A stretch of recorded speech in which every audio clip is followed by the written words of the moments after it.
دوسری یہ بات بھی معلوم ہوئی کہ غار میں جو دوسرے جو شخص تھے وہ حضرت ابوبکر رضی اللہ تعالیٰ عنہ نہیں تھے، بلکہ وہ پہلے سے مدینہ میں موجود تھے۔ اب یہاں کا سوال یہ ہے کہ پھر ثانی اثنین میں وہ پہلے کون شخص تھے؟ تو اس کا جواب یہ ہے کہ وہ جو پہلے شخص تھے وہ عبداللہ ابن اریقہ ابن بدیل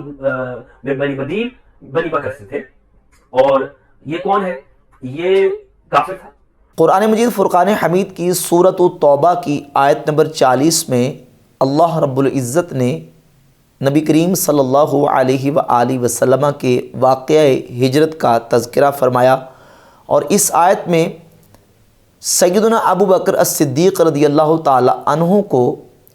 نبی پاک صلی اللہ علیہ وآلہ وسلم کا اللہ رب العزت نے صاحب قرار دیا۔ یقیناً یہ بہت بڑا شرف اور فضیلت ہے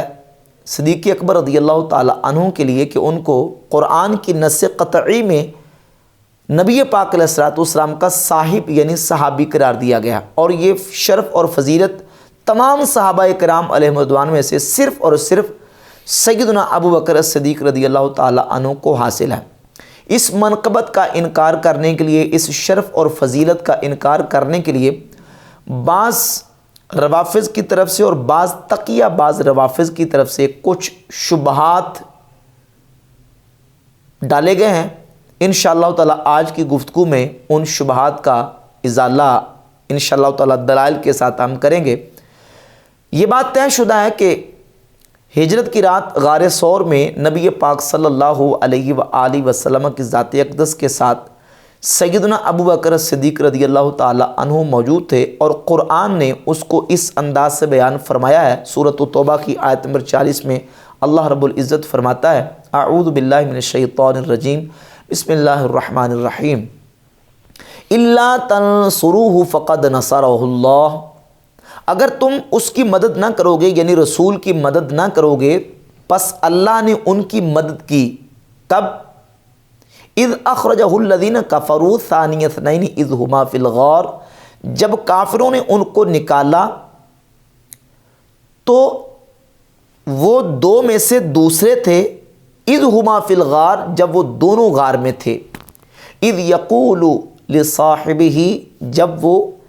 کہتے اپنے صاحب سے اپنے ساتھی سے، لا تحزن ان اللہ معنا، غم نہ کھا اللہ ہمارے ساتھ ہے، فانزل اللہ سکینتہ علیہ، پس اللہ نے اس پر سکینہ نازل فرمائی، وایدہ بجنود لم تروہا، اور اللہ نے اس کی مدد کی ایسے لشکروں کے ساتھ، لم تروہا، تم نے ان کو نہیں دیکھا۔ قرآن مجید کی اس آیہ مبارکہ میں اللہ رب العزت نے سیدنا ابو بکر صدیق رضی اللہ تعالی عنہ کو نبی پاک علیہ الصلوۃ والسلام کا صاحب قرار دیا، اور یہ ایک فضیلت ہے، یہ شرف ہے صدیق اکبر رضی اللہ تعالی عنہ کا۔ پہلے تو ایک تقیہ باز رافضی نے یہ کہا کہ اس آیت میں ابو بکر صدیق کا نام موجود نہیں ہے، تو اس کا جواب سن لیجئے۔ نبی پاک علیہ الصلوۃ والسلام کے معراج کا اللہ رب تبارک و تعالیٰ نے ذکر کیا، تو ان کلمات کے ساتھ اس کا تذکرہ فرمایا، سبحان الذی اسری بعبدہ لیلا من المسجد الحرام الی المسجد الاقصی، پاک ہے وہ ذات جس نے اپنے بندے کو سیر کروائی، بعبدہ، اب یہ عبد کون ہے؟ اس میں نبی پاک علیہ الصلوۃ والسلام کا نام نہیں ہے، تو قطعی اور اجماعی طور پر یہ بات طے شدہ ہے کہ اس عبد سے مراد رسول اللہ صلی اللہ علیہ وآلہ وسلم کی ذات اقدس ہے۔ نام نہ ہونے کا یہ مطلب نہیں ہے کہ جو اس کی مراد ہے اس کا انکار کر دیا جائے۔ بھئی یہاں بھی عبد سے مراد کون ہے؟ نام نبی کریم علیہ الصلوۃ والسلام کا موجود نہیں ہے، لیکن عبد سے مراد رسول اللہ صلی اللہ علیہ وسلم کی ذات اقدس ہے، یہ قطعی طور پر ثابت ہے، یہ قطعی طور پر اجماعی طور پر ثابت ہے۔ تو صدیق اکبر رضی اللہ تعالیٰ عنہ کا نام نہیں ہے، لیکن قرآن نے رسول اللہ صلی اللہ علیہ وسلم کا جس کو صاحب قرار دیا ہے وہ قطعی طور پر اجماعی طور پر ثابت ہے کہ وہ سیدنا ابو بکر الصدیق رضی اللہ تعالیٰ عنہ کی ذات اقدس ہے۔ سنی شیعہ دونوں کی کتابیں اس بات پر متفق ہیں۔ اہل سنت کے ہاں تو کوئی ایک فرد واحد بھی آپ کو نہیں ملے گا کہ جو یہ کہے کہ ہجرت کی رات غار ثور میں نبی پاک علیہ الصلوۃ والسلام کے ساتھ ابو بکر صدیق نہیں تھے، کوئی اور تھا، کوئی ایک بھی فرد واحد آپ کو نہیں ملے گا۔ جبکہ اہل تشیع کی کتابوں کے اندر بھی اسی بات کی صراحت موجود ہے کہ ہجرت کی رات نبی پاک علیہ الصلوۃ والسلام کے ساتھ صدیق اکبر یعنی حضرت ابو بکر صدیق موجود تھے۔ یہ المیزان فی تفسیر القرآن شیعہ کے عالم علامہ طباطبائی اس میں لکھتے ہیں والمراد بصاحبہ ہوا ابو بکر للنقل القطعی ہے، قطعی طور پر یہ منقول ہے کہ صاحب سے مراد ابو بکر صدیق کی ذات ہے۔ یہ دوسرا والا التبیان فی تفسیر القرآن، اس میں علامہ طوسی شیعہ عالم لکھتا ہے کہ اس سے مراد ابو بکر صدیق ہے۔ یہ علامہ طبرسی شیعہ عالم ہے، مجمع البیان بڑی معروف تفسیر ہے اہل تشیع کی، اس میں بھی یہی لکھا ہے کہ مراد ابو بکر ہے۔ یہ تفسیر الصافی، اس میں بھی یہ لکھا ہے کہ مراد ابو بکر ہے۔ اور آگے چلیے، یہ تفسیر حسن عسکری ہے، اس کے صفحہ نمبر 436 پہ موجود ہے کہ نبی پاک صلی اللہ علیہ وآلہ وسلم نے ہجرت سے پہلے آغاز میں ابو بکر صدیق رضی اللہ تعالیٰ عنہ سے پوچھا کہ آپ میرے ساتھ ہجرت کریں گے اور کیا آپ یہ گوارہ کریں گے کہ جس طرح مجھے تلاش کیا جائے آپ کو بھی تلاش کیا جائے؟ تو ابو بکر صدیق رضی اللہ تعالیٰ عنہ نے عرض کی یا رسول اللہ، اگر آپ کی محبت میں ساری زندگی مجھے تکلیفوں میں گزارنی پڑے تو میں اس کو گزارنے کے لیے تیار ہوں۔ ہجرت کی رات نبی پاک علیہ الصلوۃ والسلام کے ساتھ ابو بکر صدیق موجود تھے۔ یہ حیات القلوب مولا باقر مجلسی کی حیات القلوب کی جلد نمبر 2 صفحہ نمبر 507 پہ موجود ہے۔ مولا باقر مجلسی نے اسی روایت کو نقل کیا ہے، اور یہ بحار الانوار کی جلد نمبر 19 صفحہ نمبر 33 اور صفحہ نمبر 88 دو مقامات پہ مولا باقر مجلسی نے پورے واقعات ذکر کیے ہیں کہ ہجرت کی رات رسول اللہ صلی اللہ علیہ وآلہ وسلم کے ساتھ ابو بکر صدیق موجود تھے۔ اور یہ الفروع من الکافی، امام محمد الباقر رضی اللہ تعالیٰ عنہ سے یہ روایت موجود ہے، 15117 نمبر۔ امام محمد الباقر رضی اللہ تعالیٰ عنہ فرماتے ہیں کہ ان رسول اللہ صلی اللہ علیہ وسلم اقبل یقول لابی بکر فی الغار اسکن فان اللہ معنا۔ نبی پاک علیہ الصلوۃ والسلام ابو بکر صدیق کی طرف غار میں متوجہ ہوئے اور آپ علیہ الصلوۃ والسلام نے فرمایا کہ ابو بکر سکون کرو، اللہ ہمارے ساتھ ہے۔ تو یہ اہل تشیع کی معتبر اور مستند کتابوں میں بھی یہ بات طے شدہ، اور علامہ طباطبائی شیعہ عالم لکھتا ہے کہ یہ قطعی طور پر منقول ہے کہ حضور کے صاحب سے مراد کون ہے؟ ابو بکر۔ لیکن یہ تقیہ باز رافضی اہل سنت کا ٹائٹل اور لیبل استعمال کر کے وہ کہہ رہے ہیں میری تحقیق یہ ہے، کسی کو اختلاف ہو بھی سکتا ہے، اور کہتا ہے میری تحقیق یہ ہے کہ ابو بکر مراد نہیں ہے، وہ کوئی اور تھا۔ ابو بکر صدیق ساتھ نہیں تھے نبی پاک علیہ الصلوۃ والسلام کے، وہ تو ہجرت سے پہلے نبی علیہ الصلوۃ والسلام کی ہجرت سے پہلے مدینہ میں آ چکے تھے۔ اور پھر کہتا ہے میری تحقیق یہ ہے، اگر درست ہو تو اللہ کی طرف سے ہے اور غلط ہو تو شیطان کی طرف سے ہے۔ تو پھر تقیہ باز رافضی صاحب سن لیں، یہ شیطان کی طرف سے ہے، یہ تمہاری تحقیق شیطان کی طرف سے ہے، اللہ کی طرف سے نہیں ہے، کیونکہ اللہ کی طرف سے یہ کیسے ہو سکتی؟ امت کا اجماع اس بات پر کہ صاحب غار نبی پاک علیہ الصلوۃ والسلام کی ذات اقدس کے ساتھ سیدنا ابو بکر صدیق رضی اللہ تعالیٰ عنہ کی ذات اقدس ہے۔ اب اہل سنت و جماعت کی کتابوں سے میں کتنے حوالے پیش کروں؟ سینکڑوں درجنوں کتابوں کے اندر بحمد تعالیٰ یہ جو نا وہ حدیث، سیرت، فضائل کی کتابوں کے اندر یہ باقاعدہ چیپٹرز اور عنوانات محدثین نے قائم کیے ہیں کہ سیدنا ابو بکر صدیق رضی اللہ تعالیٰ عنہ کا نبی پاک علیہ الصلوۃ والسلام کے ساتھ ہجرت کرنا۔ یہ امام بہقی کی کتاب ہے دلائل النبوہ، اس میں امام بہقی نے یہ باب قائم کیا ہے، اور باب کا عنوان ہے خروج النبی صلی اللہ علیہ وآلہ وسلم مع صاحبہ الی ابی بکر الصدیق رضی اللہ تعالی عنہ الی الغار وما ظہر فی ذلک من الآثار۔ نبی پاک علیہ الصلوۃ والسلام کا ابو بکر صدیق رضی اللہ تعالی عنہ کے ساتھ غار کی طرف نکلنا اور جو اس میں آثار اور نشانیاں ظاہر ہوئیں ان کا بیان۔ اور پھر امام بہقی رحمۃ اللہ علیہ نے متعدد احادیث اور روایات صحیح سند کے ساتھ احادیث کو بیان کیا، اور صحیح بخاری کے اندر امام بخاری رحمۃ اللہ علیہ نے ایک پورا چیپٹر اور باب قائم کیا ہے، اس کا عنوان بھی یہ ہے کہ رسول اللہ صلی اللہ علیہ وآلہ وسلم اور حضور کے صحابہ کا مدینہ شریف کی طرف ہجرت کرنا، اور پھر مسلسل احادیث لے کے 3905، 3906، 3907، 3908، 3911 اور 3917، 3919، 3920 اور 3922 یہ مسلسل احادیث امام بخاری رحمۃ اللہ علیہ نے ذکر کی ہے کہ نبی پاک علیہ الصلوۃ والسلام کے مکہ شریف سے ہجرت کرنے سے لے کر مدینہ طیبہ پہنچنے تک ابو بکر صدیق رضی اللہ تعالیٰ عنہ رسول اللہ صلی اللہ علیہ وآلہ وسلم کے ساتھ ہے۔ یہ تمام تر تفسیرات میں اگر پوری مکمل احادیث پڑھوں گا تو یہ اس کے لیے ٹائم زیادہ چاہیے۔ یہ تمام احادیث صحیح بخاری کے اندر امام بخاری رحمۃ اللہ علیہ نے ذکر فرمائی، اور تمام صحابہ علیہم رضوان اس بات پر متفق تھے کہ قرآن مجید کی سورۃ توبہ کی آیت نمبر 40 میں رسول اللہ صلی اللہ علیہ وآلہ وسلم کی جس صاحب کا ذکر کیا گیا ہے ثانی اثنین میں ابو بکر صدیق رضی اللہ عنہ کی ذات اقدس شامل ہیں۔ صحیح بخاری کے اندر 7219 نمبر حدیث ہے، جس وقت سقیفہ بنی ساعدہ میں انصار اور مہاجر صحابہ جمع ہوئے تو اس موقع پر سیدنا عمر فاروق رضی اللہ تعالی عنہ نے تمام صحابہ سے یہ کہا کہ امور مسلمین سب سے زیادہ حق رکھتے ہیں کہ جن کے سپرد کیا جائے وہ ابو بکر صدیق رضی اللہ تعالیٰ عنہ جو کہ ثانی اثنین ہیں، غار میں نبی پاک علیہ الصلوۃ والسلام کے ساتھ تھے۔ 7219 نمبر حدیث ہے۔ اور اس کے علاوہ المستدرک علی الصحیحین میں 4422 نمبر حدیث امام حاکم لے کے ہے، سیدنا زبیر ابن العوام اور حضرت مولا علی رضی اللہ تعالیٰ عنہ دونوں نے سیدنا ابو بکر صدیق رضی اللہ تعالیٰ عنہ کی عظمت کا اعتراف کرتے ہوئے اس بات کا اعلان اور اظہار کیا۔ کیا کہا؟ اِنَّا نَرَا أَبَا بَكْرٍ أَحَقَّ النَّاسِ بِهَا بَعْدَ رسول اللہ صلی اللہ علیہ وآلہ وسلم إِنَّهُ لَصَاحِبُ الْغَارِ وَثَانِي اثْنَيْنِ۔ ہم اس بات کا اعتراف کرتے ہیں کہ نبی پاک علیہ الصلوۃ والسلام کی ذات اقدس کے بعد ابو بکر صدیق رضی اللہ تعالیٰ عنہ سب سے زیادہ حق رکھتے ہیں امر مسلمین کا، کیونکہ یہ صاحب الغار اور ثانی اثنین ہے۔ یہ مولا علی رضی اللہ تعالیٰ عنہ کا بیان ہے۔ حضرت عمر فاروق کا بیان صحیح بخاری 7219 نمبر حدیث سے گزرا۔ بے حمد تعالیٰ تمام صحابہ کرام علیہ رضوان اس بات کا اعتراف کرتے تھے۔ اور ایک روایت تاریخ ابن عساکر کی جلد نمبر 30 صفحہ نمبر 291 پہ موجود ہے، اسی آیت کے حوالے سے الا تنصروه فقد نصرہ اللہ اذ اخرجہ الذین کفروا ثانی اثنین اذ ہما فی الغار۔ اس آیت کے حوالے سے مولا علی رضی اللہ تعالیٰ عنہ کا اپنا بیان اور فرمان ہے۔ مولا علی فرماتے ہیں ان اللہ تعالی ذم الناس کلہم ومدح ابا بکر رضی اللہ تعالیٰ عنہ۔ اللہ نے اس آیت میں تمام لوگوں کی مذمت کی ہے اور ابو بکر صدیق رضی اللہ تعالیٰ عنہ کی اس آیت میں اللہ رب العزت نے مدح فرمائی ہے،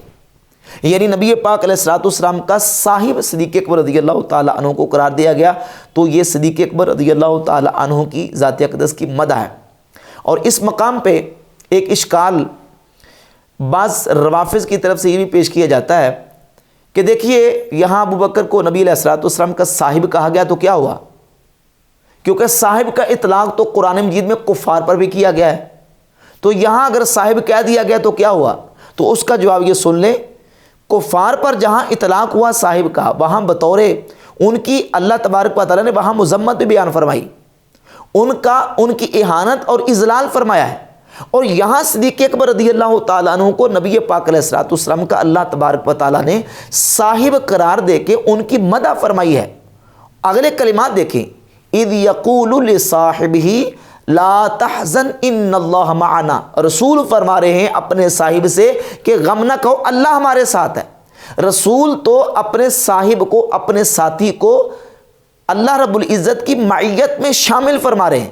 کہ جس طرح رسول کو اللہ کی معیت حاصل ہے، اسی طرح رسول اپنے صاحب کو فرما رہے ہیں ان اللہ معنا، صرف میرے ساتھ اللہ نہیں ہے، اللہ ہم دونوں کے ساتھ ہے۔ اور یہاں رسول صلی اللہ علیہ وآلہ وسلم کی ذات اقدس کے ساتھ جو اللہ کی معیت ہے، رسول کو جو معیت حاصل ہے وہ معیت نصرت والی، مدد والی،